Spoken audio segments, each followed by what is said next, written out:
happen. And also, I think we're working on Gordon Pinson as well. Gordon Pinson will be coming up on the show, a great actor. I'm looking forward to having him on. Our next guest, one of the biggest rock stars of our time for sure. I'm talking about Chris Cornell. Chris was a massive performer back in the early 90s. He was the lead singer of Soundgarden, more recently for Audioslave, sold millions and millions of records. And he, again, a great singer. I mean, in the era of, you know why all those bands want to sound like Eddie Vedder? All those Pearl Jam-y Cher sounding bands, right? It's because they all sang really low, right? So everybody could be like, hear me spoken clear. You could never do that to Chris Cornell because he could sing. He was way up here. His pitch was higher. It made him stand out. Plus, a lot of the stuff came from very dark places in his life. And it is sad that sometimes your worst moments produce your best art. But there's lots to talk about. He hasn't done a lot of television, but we've got him. Chris Cornell. Here's his bio.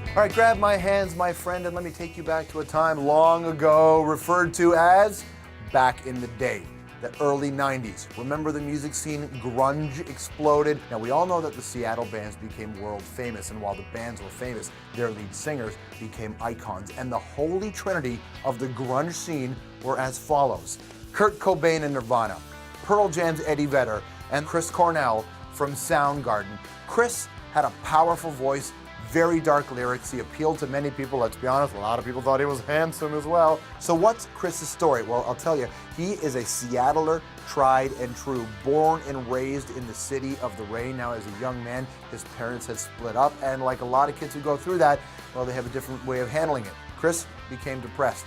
He tried to escape depression with music and booze. Now, Chris got into music very young, and by 1984, he formed a band called Soundgarden. They were one of the first Seattle bands, not counting Jimi Hendrix, to sign a major record deal. A bunch of independent EPs came out, and then in the early 90s, they had a big one, Bad Motor Finger.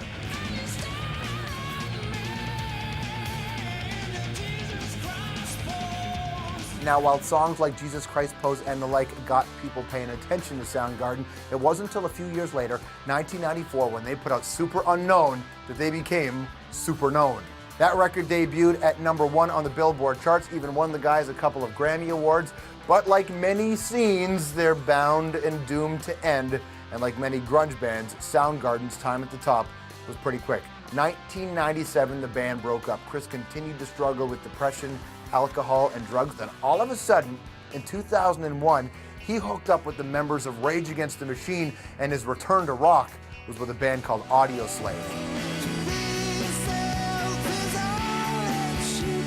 Audioslave were a supergroup that put out 3 top-selling albums and became the first American rock band to rock Fidel Castro's Cuba. These days, Chris is clean and sober, and he's back doing a solo thing as well. Oh, he also recorded a Bond-themed Hello 2006. Perhaps you remember Casino Royale. And Chris has got a brand new record coming out, although this one is even more different than his beginnings. Chris has teamed up with hip-hop producer Timbaland for his latest release called Scream.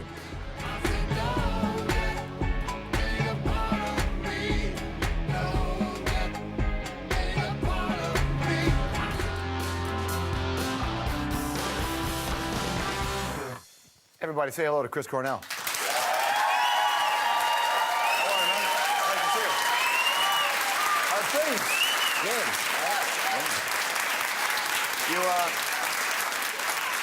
You have this nice little balance, right? Band, solo record, band, some solo records, band, solo record. Yeah, now, well, with Scream coming out, it'll be like solo record. So I'm sort of upsetting the whole thing. No kidding. Yeah. Are you the kind of guy that needs to, well, I would imagine that anybody who's in a band writes songs and then realizes that I have these songs that don't fit in my band, and that's the beginning of a solo career. I feel like that's the truth. For me, when I was doing press for Temple of the Dog, which came out in 1991, I think, somebody asked me in an interview, they said, what is the difference between this and a Chris Cornell solo record? Because at the time, I was the best known person in that band, and I had written most of the album. I had 7 or so songs written entirely that were songs I felt could be releasable, but that didn't fit with even my image of what my band Soundgarden should sound like.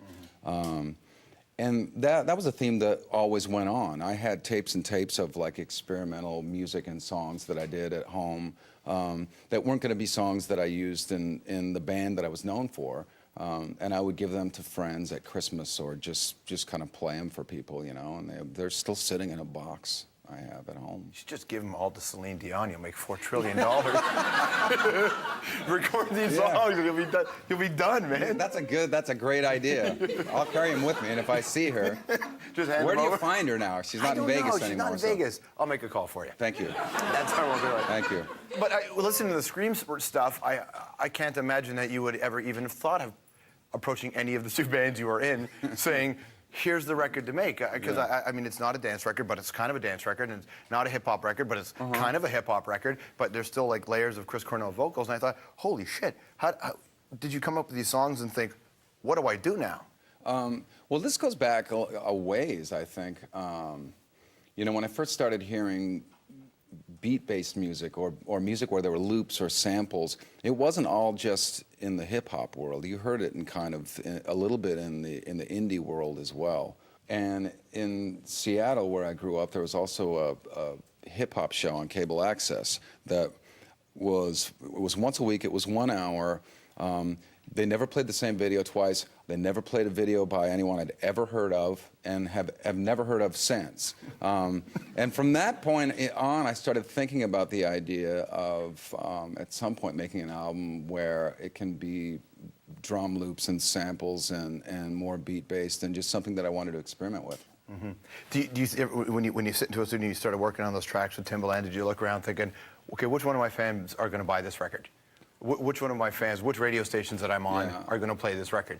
Yeah, I didn't, you know, I would sort of think in the big picture, even just when I made the decision that it was something I wanted to do, what's the fallout going to be like?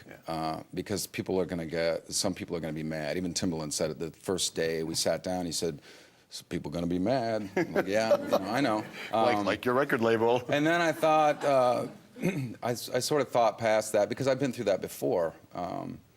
When Audioslave formed and we were actually making the first album, there were a whole lot of people who were Rage fans or people who were Soundgarden fans that were just doing this and, you know, horrible idea and corporate sellout crap and that kind of thing. And I actually sort of stood and said, we're not going to make any statement or any response. We're just going to let the music come out there and live, and that's our answer. And this is kind of the same thing, I think. I remember the first time I heard Loud Love, my head was blown because it was the first time I heard bands be really sound angry, but not seem like it was just blind anger.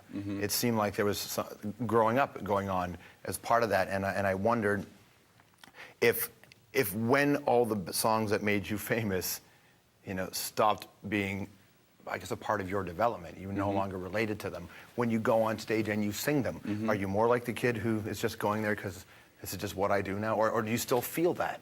I still feel the same way. I think that there's one sort of magical thing about songwriting, particularly when you've had a long career, is that you mentioned Loud Love.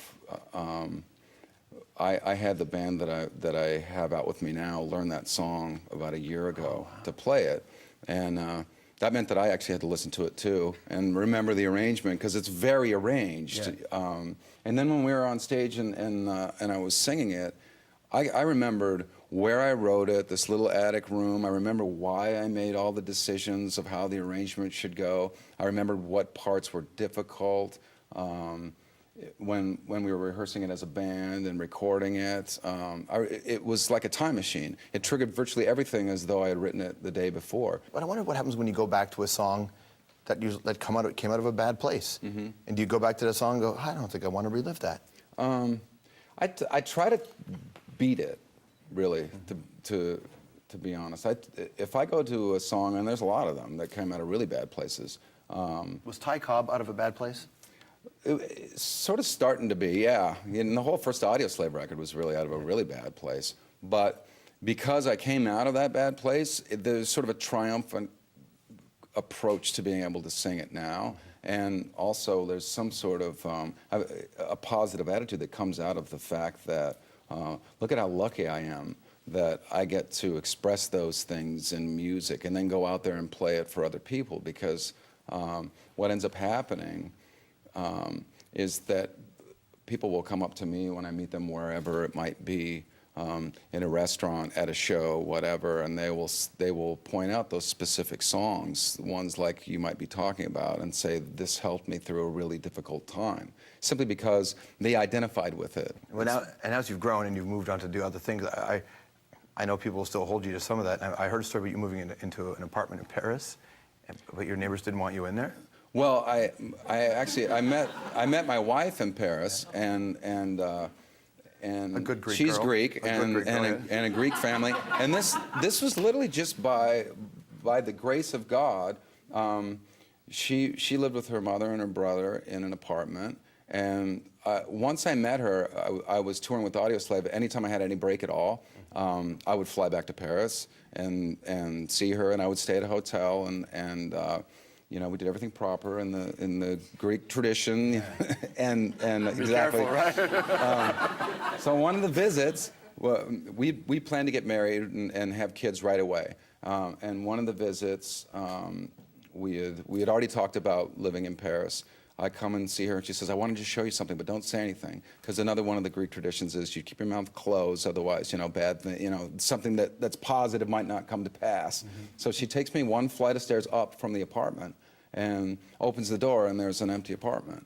And it's very difficult to rent apartments in Paris. And she said, I don't know, it's for rent. Maybe we should rent it. What do you think?